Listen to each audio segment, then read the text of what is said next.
Hey guys, it's Jaiden here, and in this video I'll be teaching you how to shuffle and bridge a deck of playing cards. Take a look. Alright, so first you're going to want to grab a standard deck of playing cards, which should consist of 52 cards.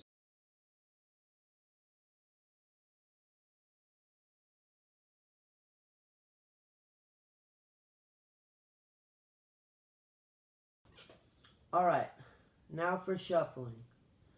You want to get your cards and break them in half, or at least close to half as you can.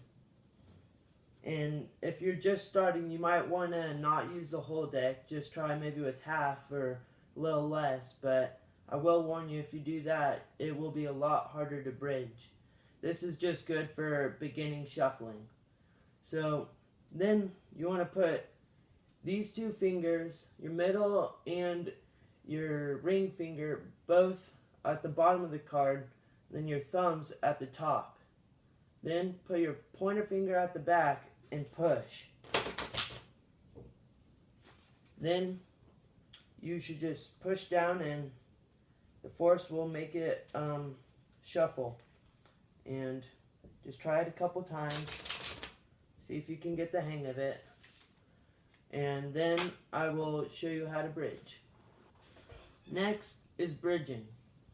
So hopefully you've got the hang of shuffling, and I would use your whole deck for this, but just shuffle like I taught you. And then for bridging, just want to come up. So I'll show you.